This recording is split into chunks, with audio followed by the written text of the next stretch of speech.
a los tres, gracias por estar aquí en el día de hoy. Bueno, hacía un pequeño resumen, ¿no?, de, a ver, datos de esta semana, pero obviamente las variables y novedades no son buenas de hace bastante tiempo. ¿Quién quiere comenzar?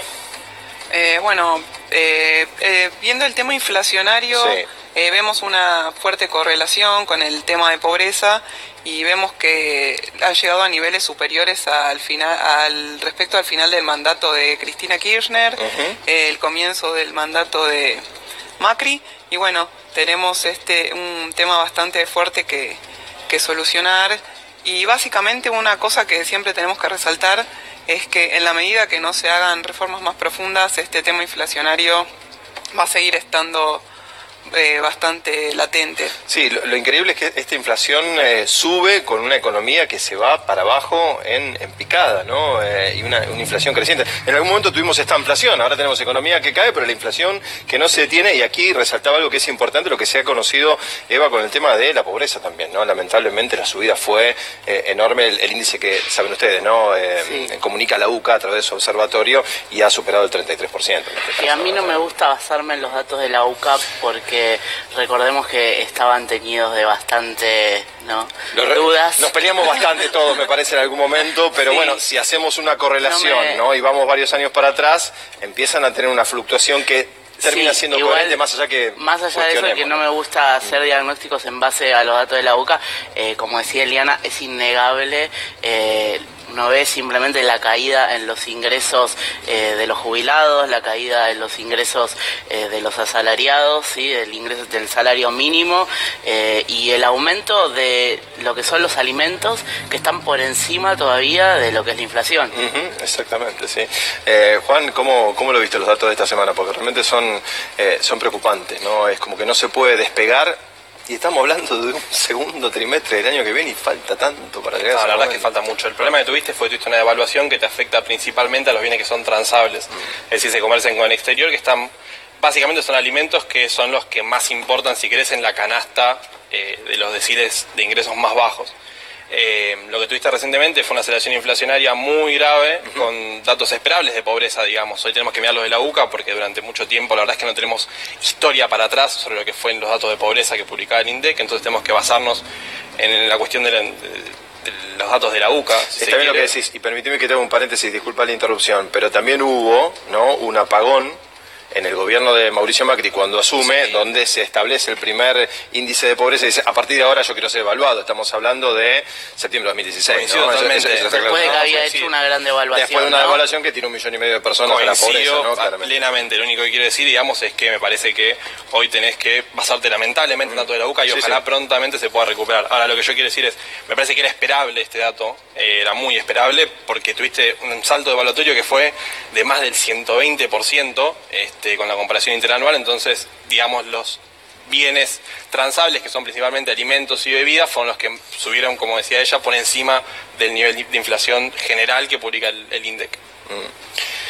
Pero el tema es que nosotros estamos viendo que la economía se enfría, el ajuste es enorme, sin embargo, a la gente, porque vos con cualquiera que hables, creo que te pasa a vos, me pasa a mí, nos pasa a todos, cada vez nos alcanza para menos, ¿no? Y sin embargo tenemos una inflación. Esto es la muestra de que la teoría que manejan los hacedores de política, los que toman decisiones, no es la correcta, ¿sí? Y que si siguen insistiendo en estas medidas y en este diagnóstico, lo único que va a pasar es que cada vez la economía va a ir peor, y yo creo que ahora viene una segunda vuelta, que ahora con los primeros datos de pobreza, y que después vamos a ver los datos del INDEC que van a decir lo mismo si miden bien, y la inflación que no para, lo que va a venir es una segunda etapa de quiebre en la cadena de pagos y cierre de empresas y despidos masivos. Si no se toman medidas, si siguen insistiendo en el mismo camino, van a volver a tener estos resultados cada vez más profundos.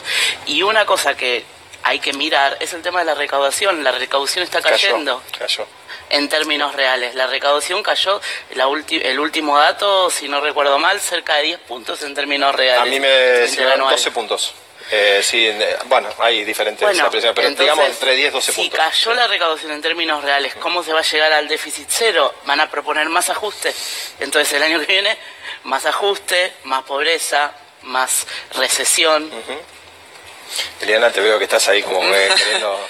Sí, bueno, coincido acá con Eva, y lo que sí vemos es que parece que bastante el tema propuesto por el gobierno al inicio del mandato se ha quedado un poco corto. El tema del gradualismo agravó bastante todas las condiciones, porque se estiró, bueno, no sé, para mí fue un enfoque, se vio un enfoque bastante gradual. 2.800% de incrementos en las tarifas no me parece nada gradual. Sí.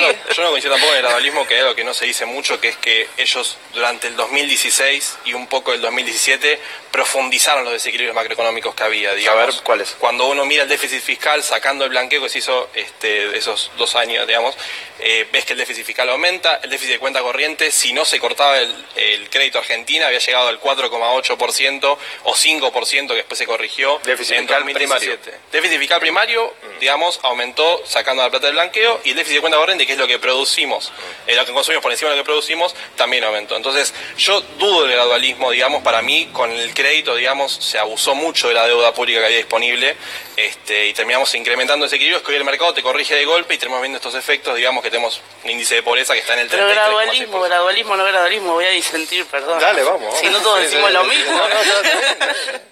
Pero escúchame, ¿qué gradualismo? Esto es meter vos querés cocinar un sapo, una rana, lo metés en agua caliente y salta. Lo metés en agua fría y la vas calentando y lo terminás cocinando. Acá no hay gradualismo. Ellos, para aplicar un plan de ajuste neoliberal atroz, lo único que podían hacer era este camino, que perdóname, no es para nada gradual, 2.800% de ajuste. No podemos convalidar eso.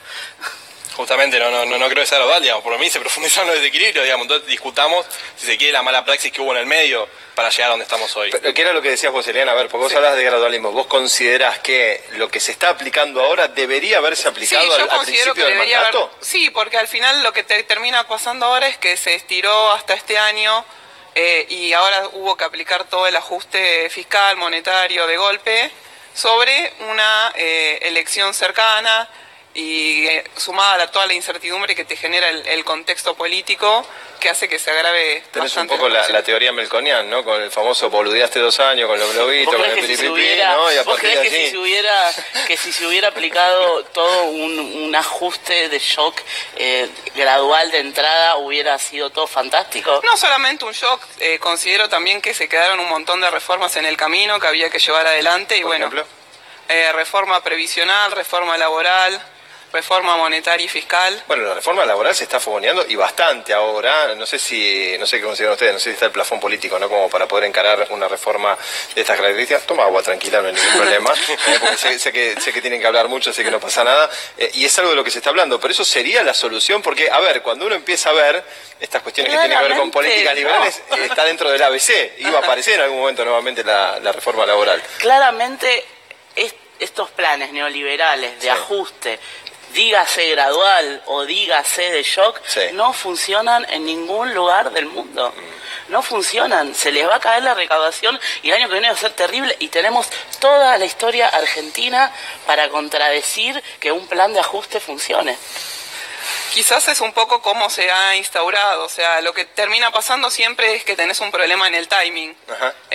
Yo digo, claramente me estoy en la vereda opuesta de Eva, y considero que, bueno, hace falta como una serie de reformas mucho más profundas, y es más, vemos los países que más crecieron donde existe mayor libertad económica, otro tipo de, los impuestos mucho más bajos, un Estado mucho más chico y eficiente. ¿Y qué opinas con respecto a un país que se ha abierto como la República Argentina? De hecho, ha liberado la cuenta capital, ha permitido el flujo, ¿no?, entrada y salida de dinero, que nos ha puesto en una situación, desde mi punto de vista, muy vulnerable. Pero, a ver, ¿cómo lees lo que ha ocurrido, por ejemplo, en el G20, ¿no? Nosotros decimos, no, estamos abiertos al mundo, y de golpe tenemos países que vienen acá a arreglar algunas cuestiones que tienen que ver más con el NAFTA, digamos, con Estados Unidos, México, y estas cuestiones de comercio entre sus países. Se cierran, protegen sus fronteras, sus industrias, sus capitales, y nosotros nos abrimos y nos ponemos en esta situación, para mí, vulnerable. ¿Cómo lo ves? Sí, creo también que un poco a veces no es solamente abrirse o cerrarse, sino cómo uno maneja y en qué gastamos la plata. Estoy totalmente en desacuerdo del uso que se hizo de la deuda. Creo que hubiese sido mucho mejor utilizarlo para infraestructura, gasto de capital y no para pagar gasto corriente, porque ahora tenemos una deuda que es por el 80% del PBI y no tenemos cómo repagarla. Entonces tenemos plata que se gasta para fogonear un consumo y una actividad que está en caída libre y ahora no tenemos cómo generar los recursos. El año que viene ya nos quedamos casi sin dinero para pagar y se fue todo en del 2020. En el 2020, bueno, ahí ya, empiezan las preguntas. Ahí ya no tenemos mucho más que agregar. No se escucha, Juan. No, empiezan las preguntas, digamos, lo que vos decís es un punto importante con el cual yo estuve en profundo desacuerdo cuando se intentó hacer, que se hizo, que es la apertura de la cuenta de capital irrestricta, y no tener ningún control de capital que siquiera te amortigüe si quieres una salida de capitales. Entonces lo que empezamos a ver hoy... que sigue pasando. Que sigue pasando, coincido. La guita se sigue yendo. La guita se sigue yendo en menor medida porque por supuesto es más caro, pero se sigue yendo. Sí, claro. Entonces, cuando vos tenés una cuenta de capital abierta, estás muy sujeto a que cualquier tuit de Trump te saque plata hacia otro lugar del mundo, ¿no? Sí. Entonces, lo que estamos viendo hoy es que esta cuenta de capital abierta, con la elección en 2019, que la verdad es que quieras o no, el mercado está prediciendo que la vuelta de Cristina a ellos no les gusta. Entonces, esto también te puede generar otra salida de capitales. Y esa otra salida de capitales es más devaluación, más subir el nivel de precio. Entonces, me parece que hay que tener en cuenta y hay que poner un ojo en el riesgo país, que la verdad es que esta semana no nos dio tregua. No, es verdad. ¿Cuánto llegó? 750. 770 y pico, máximo 770 y pico. Sí, la verdad que sí. Muchísimo. Pero el miedo no es, los dólares se van a ir porque saben que al final del camino los dólares no están. El problema acá es el modelo, no es Cristina sí, Cristina no. O sea, no los va a tener Cristina los dólares, no los va a tener Macri, no los va a tener Melconian, no los va a tener nadie. Los dólares al final del camino no están. Entonces, la verdad es que yo me pregunto, digamos, si no están los dólares al final del camino, digamos, hay que darle una señal al mercado para que vuelvan a intentar, digamos, poner la plata acá, porque si no, no tenés otra manera. Ya agotaste la emisión monetaria, ya agotaste la deuda. Hay que reestructurar la deuda de la manera que sea lo menos dolorosa para todos, lamentablemente. ¿Va a poder escapar? Menos dolorosa para los trabajadores, sobre todo. Este punto que tocaste. Gobierno que venga, sea Cristina, sea reelección de Macri... Sí.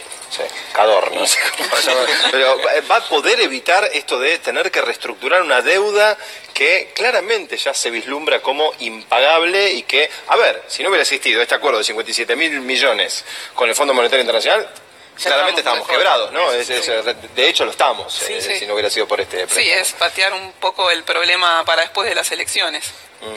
Creo que ahí viene un poco el tema de por qué fueron a buscar en ese momento y el pedir los adelantos. Llegan con la lengua afuera. Sí. Uno entiende que a nivel macro se llega o no se llega. ¿Cómo lo ves? Mirá, yo tengo mis serias dudas de lo que pueda llegar a pasar el año que viene. Adivina no soy, pero claramente uno puede hacer un análisis, no decirte en marzo o en abril o en mayo o en octubre después de las elecciones, pero sí sabes que el 2020 realmente los dólares no están, porque el año que viene se les cae la recaudación como se les está cayendo, y o el año que viene van a un proceso de ajuste brutal o van a conseguir no sé de dónde más plata, con lo cual van a tener que subir más la tasa de interés, porque con esta tasa de interés no vienen todos los capitales que se necesitan. Es un círculo vicioso. No, y además lo que están hoy generando ganancias con la tasa de interés, que sigue siendo muy elevada, en algún momento van a decir, claro, van a querer, dame los dólares, porque ya estamos. Eso, y en el 2020 después de las elecciones vemos qué hacemos, y en el 2020 los dólares no están, y hay que pagarle al FMI también.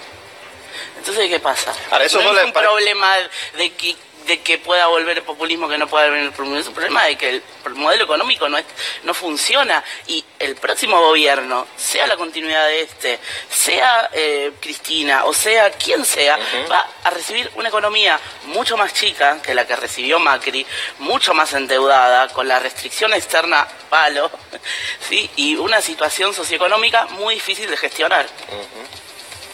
Me parece que con el tema de respecto al FMI, digamos, no hay durante largos años manera de salirse del acuerdo con el Fondo Monetario, digamos, la plata para 2020. Las necesidades de financiamiento, la verdad es que 2018-2019 están cubiertas, 2020 es muy poco lo que tenés que pedir afuera, en términos de dólares, deben ser 8.000 millones de dólares. Suena bastante, pero comparado con el acuerdo con el Fondo, la verdad no es mucho. Sí, en comparación de 57 millones, claro. Por eso, y Grecia, por ejemplo, reestructuró con el Fondo 10 años seguidos. Entonces, difícilmente defaultemos con el fondo, y yo quiero hacer un punto, no es 80% la deuda pública, es 50%, porque la deuda intrasector público no se suele contar. Me parece que es un ratio de deuda PIB que no está muy abultado, digamos. Lo que sí me parece grave, o sí me parece tener un ojo ahí si querés, es lo que decía recién del riesgo país y la certidumbre que se den. Por ejemplo, se estaba discutiendo el tema del impuesto a la renta financiera. Entonces, en este tipo de contextos, con la cuenta de capital abierta, poner ese tipo de restricciones, la verdad es que agrava la situación. Y cualquier riesgo de incertidumbre política, cualquier tuit de Trump, o cualquier situación de contexto internacional, es lo que te puede gatillar otra salida de capitales. Para que la gente entienda, porque muchas veces hablamos del riesgo país y decimos se está elevándose, supuestamente es la forma que tienen de evaluarnos aquellos que deciden invertir en el país, ¿no? Es así. Claro. Ahora son los mercados, ¿no? A esos que tanto hemos mimado, que tanto hemos adulado desde el gobierno. ¿Y por qué sube entonces, Eliana, si tantas ventajas y tantas posibilidades le damos para que vengan a... Bueno, tenemos varios frentes. Una, como menciona aquí nuestro compañero, es el frente internacional. Y la incertidumbre política, pero yo lo veo más ligado al contexto macroeconómico, que a un set de baterías, de instrumentos que se han tratado de controlar y la gente ve que no cambia nada, como que la situación cada vez está más grave, y bueno, todo eso suma a mayor incertidumbre económica, política. ¿Qué se trató de controlar y no se pudo? No, o sea, el tema del déficit, el tema de la inflación, la gente ya ve que pasa el tiempo y que cada vez la situación está más grave, como hablábamos al principio, ya cada vez le alcanza menos. Digo, se empieza a generar un mayor problema macroeconómico. Yo lo veo mucho más ligado al desajuste macroeconómico que al tema externo, porque si no tendría que estar pasando lo mismo en todos los países. Si fuera solamente contexto externo, tendríamos que tener una situación generalizada que no la veo. ¿Eva? No, obviamente, a ver, nosotros hemos hecho todo lo posible para que el contexto externo nos pegue de frente, ¿sí? Creo que eso es un poco lo que está pasando. Somos culpables, ¿no? O sea, las decisiones del gobierno han generado estas condiciones actuales que vivimos. Es que siempre, a ver, internacionalmente siempre algo va a pasar. Puedes tener viento de cola un tiempo, pero en algún momento puede haber un tuit de Trump, puede haber una subida de la tasa de interés, puede haber guerra comercial, o puede pasar cosas que nosotros no sabemos, ¿sí? El tema es cómo estás vos, en qué situación estás. Acá ha sucedido internacionalmente la tormenta perfecta, pero nosotros no teníamos ningún tipo de resguardo. Eso es cierto lo que dice Eliana. Ahora, no creo para nada que la solución sea ir más a fondo, ¿sí? O sea, la solución, a ver, vos tuviste que en estos 2 años la presión impositiva bajó, y al contrario, estamos peor. No están viniendo inversiones de las buenas, inversión extranjera directa, ¿sí? Están viniendo inversión especulativa, ¿sí? Entonces, nada, obviamente este modelo no está funcionando. Y ir a fondo lo único que va a hacer es acelerar todavía más la debacle de lo que está pasando. O sea, ¿qué queremos? Grecia, 10 años reestructurando con el FMI. La verdad estoy en el punto que estoy en desacuerdo en lo que mencionas de la reducción de la presión tributaria, porque el año que viene vamos a tener una presión tributaria récord. El gobierno no llega a cubrir su sí, sector porque el año que público viene no tenían otra opción que hacer eso, porque Bueno, pero ya este año lo están subiendo y vos ves que cada vez que ocurre algo, en lugar de tratar de buscar alguna solución por el lado del gasto, lo buscan subiendo cada vez más impuestos y bueno, el sector privado está asfixiado, no tiene más margen para seguir pagando impuestos, no sé. Sector privado y la clase media que le dijeron, sí, tranquilo, no vas a pagar impuesto a la ganancia, y atrás de eso fueron cómo entramos, ¿no? Cómo entraron muchos. La quita de las no vas a pagar impuesto a la ganancia. Hoy paga muchísima más gente que antes, sí. La alícuota subió por debajo de la inflación. Cuando hablamos de presión tributaria, hablamos de impuestos, sí creo que hay un tema que hay que mirar, que es qué impuestos y a quién se les cobran, ¿no? Porque acá lo que se redujo, bueno, las retenciones sobre todo. Y ahí quiero ir al campo ahora. Bueno, porque, a ver, hay una expectativa muy fuerte en lo que va a ser la liquidación de cereales, ¿no? Las exportaciones. Estamos muy apoyados en estas cuestiones. Se está celebrando mucho el tema de las inversiones en vaca muerta, que estamos empezando a exportar gas, eso está claro también. Pero hay una confianza muy importante en un sector que ya el año pasado fue, ¿no? La cosecha anterior fue complicada. No se sabe, se cree que esta va a ser muy buena, pero alcanza con esa parte de la economía. Ahí estamos de vuelta, ¿no? No sé, estamos rogando que no llueva, que llueva. Claro. ¿Viste? Porque... Dios es argentino. Claro, ¿viste? A veces, ¿no? La realidad es que necesitamos o sea, el presupuesto planteó que iba a haber un nivel de exportaciones como récord, como un 20% mayor que el nivel de exportación más alto que ha tenido Argentina en su historia, para que las cuentas se le equilibren, ¿sí? Pensó que iba a reducir el gasto y que no se le iba a caer la recaudación. Por eso vos hablas de la necesidad de financiamiento. Yo creo que son mucho mayores las necesidades de financiamiento si se ajustan realmente las variables y no se toma un presupuesto que fue armado un poco para que cierre nada más. No, como siempre, los presupuestos son, qué sé yo, estimaciones que por lo general terminan fallando por H por B. No, bueno, algunos es un dibujo, ¿no? Bueno, lo han dicho tanto el legislador, pero esto es un dibujo, ¿no? Con esta inflación que se está calculando, esto es totalmente. Aparte, un dólar que decíamos es imposible porque ya estaba en niveles superiores. Pero claro. Bueno, al margen de todo eso, me parece que las retenciones fue un error, obviamente. Aparte, la reducción gradual era sonsa, digamos, porque uno pensaba, pero los tipos están especulando con que si un mes más retienen la cosecha, digamos, ganan 0,5% en dólar. Claro, sí. Era raro, ¿no? Entonces me parece está claro que son los grandes exportadores, son esos que se pueden sentar arriba del silo, ¿no? Dice, ahora espero, ¿no? A que suba, no es el pequeño productor, ¿no? Son sectores. Estamos de acuerdo, por supuesto. Justamente las retenciones es el caso de un impuesto que vos podés discutir, presión impositiva, ¿no? Pero vos bajás las retenciones, no vas a exportar más. No depende del nivel de retenciones que vos tengas, lo que exportes o no. Depende de la lluvia, depende del clima. Coincide. Mencionaste el dólar. ¿Y el dólar? Porque esta semana se movió un poquito, bueno, quedó por arriba, ¿no? Estamos en 39. Sí, cerró en 38 y casi, digamos, casi un 39. Tuvo una variación. Tenemos que esperar que tenga movimientos también para fin de año, para el próximo año, más allá del estimado del presupuesto para el año que viene, que sabemos que eso es, bueno, nada, es una estimación, un cálculo, ¿no? La verdad es que no tengo la bola de cristal ni mucho menos, pero me parece que lo que... ¿Compro o vendo? ¿Qué hago? Bueno, tengo $10 en casa. A ver, me parece que el nuevo programa monetario que está implementando el gobierno tiene por el lado de la tasa, como decías vos hace un ratito, un atractivo de llamar a los inversores a que se pongan en pesos. Plazo fijo, ¿no? Bueno, exactamente, los plazos fijos han crecido, pero en el último tiempo se han estancado. Entonces, la verdad es que en tanto no te baje el riesgo país considerablemente, tengas una percepción de riesgo hacia Argentina, te van a exigir mucho más de tasa de interés. Y ahí tenés el problema también de que el programa monetario está un poco menos holgado como estaba antes, y la verdad es que el dólar, el martes vence en Levax, este miércoles se van a depositar en las cuentas, y ahí tenemos otro riesgo también, me parece, digamos, de que volcar pesos a la calle, si vos no reaccionás del lado de la tasa de interés, te puede llegar a un salto en el tipo de cambio. Pero diciembre no es un mes de mayor demanda donde las empresas aprovechan ese dinero porque tenemos, no sé, bonos, aguinaldos, tenemos algunas cuestiones más de necesidad de pesos, ¿o creen que va a traccionar el tipo de cambio? El dólar en algún momento del año que viene va a subir y va a tener que hacer un ajuste nuevamente. Cuando subir, que si es un pesito, medio centavo, ¿no? A ver, va a tener que hacer un ajuste, depende de cuánto sea la inflación, ¿sí? Va a tener que hacer un ajuste en términos reales.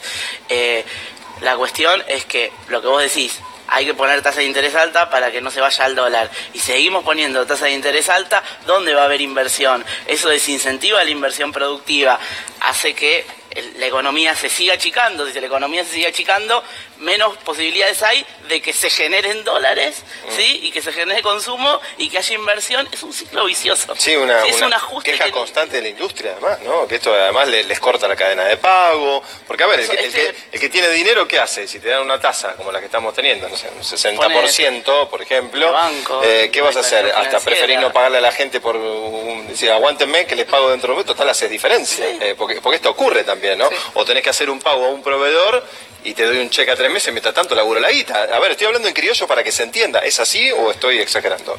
Pero es que es completamente así, y este plan monetarista para controlar la inflación no funciona, no va a funcionar. Y si en el mediano plazo, porque en el largo plazo va a tener que haber un ajuste y esto va a terminar mal, si en el mediano plazo funciona, ¿sí? Eso va a ser porque la actividad económica va a derrumbarse, ¿sí? Y funciona, estamos hablando que festejamos un 3,2 de inflación. Claro, porque el mes anterior hubo casi 7. Chicos, ¿se acuerdan de Palmiro Caballasca? Me hirve la cabeza. Así, realmente, ¿me tiran una buena? Cada uno, ¿pueden? Complicado. Uy, los maté. No, sí, yo creo que... perdón, pero Una buena, dale, una buena. Después una seguimos, buena pero y una que diciendo con Eva. Me parece que no había cosa más recesiva que el dólar no tenga techo. ¿Está bien?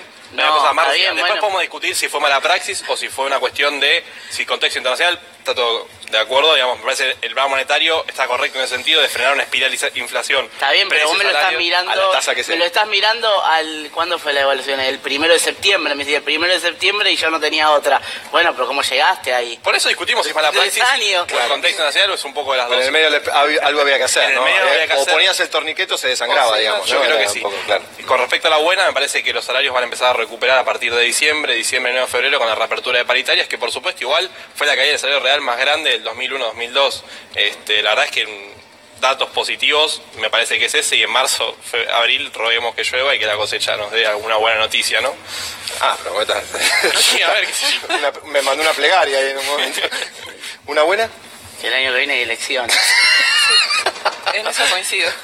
Esa es la... A Creo ver, que esa es la pero buena pará, está bien, noticia. el año que viene hay elecciones, pero en el contexto económico es complicado también, Sí. porque eso, que sea un año electoral genera muchísima incertidumbre, y toda esta plata de la cual estamos hablando, que está en tasas muy elevadas, quizás quiere buscar algún tipo de resguardo, puede ir al dólar, si va al dólar sube, si sube ya sabemos lo que pasa, ¿no? Generalmente se traslada automáticamente a precios, es decir, es una buena noticia porque, bueno, obviamente vamos a tener la posibilidad de optar, pero a nivel económico, ¿la política va a ayudar este año o va a complicar?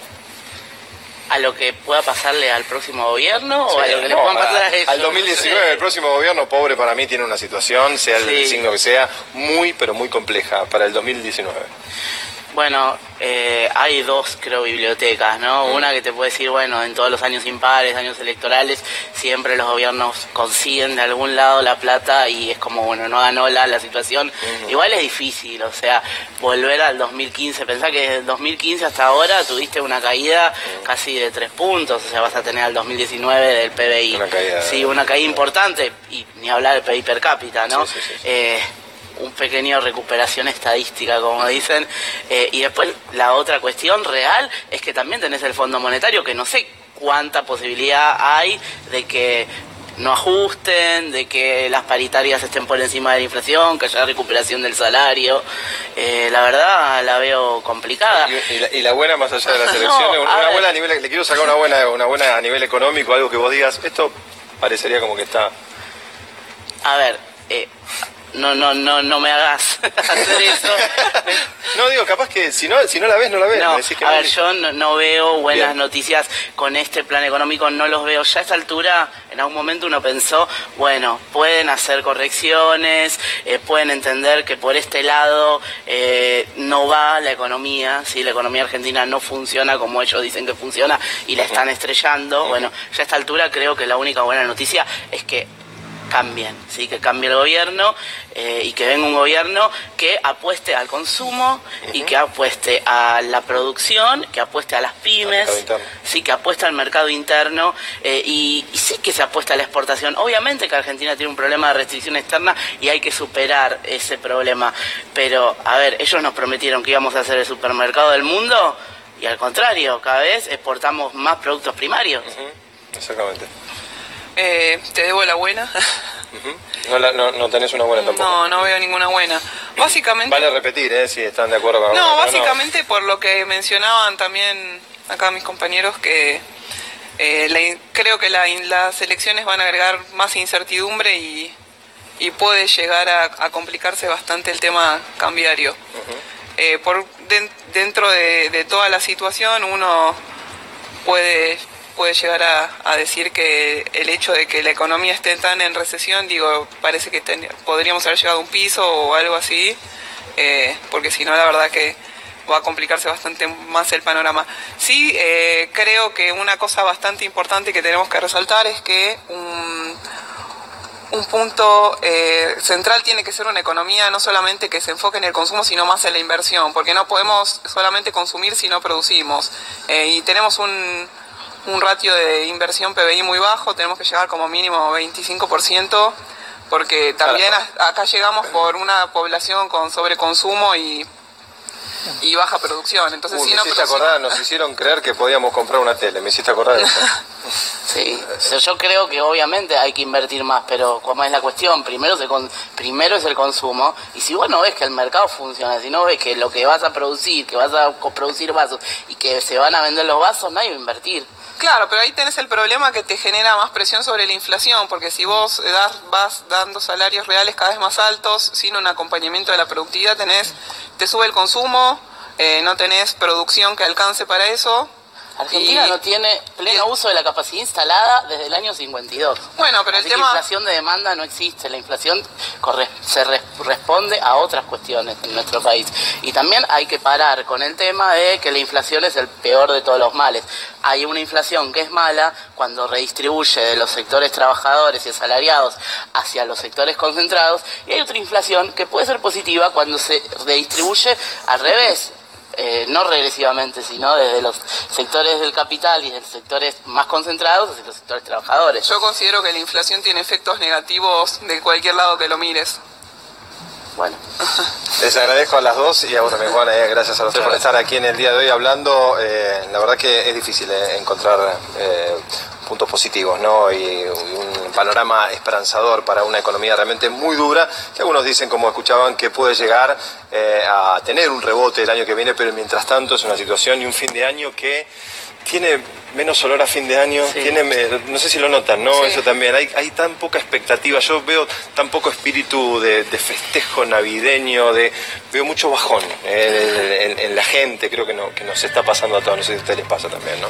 Sí. Realmente se siente. Quiero agradecer igual a mis compañeros, que la verdad tenemos puntos súper distintos, pero que hemos tenido una discusión súper constructiva y con mucho respeto. Somos toda gente respetuosa acá, nos encanta. Bueno, pero muchísimas, no se ve. Muchísimas gracias. Bueno, vamos a compartir con ustedes información que tiene que ver con los escandalosos negocios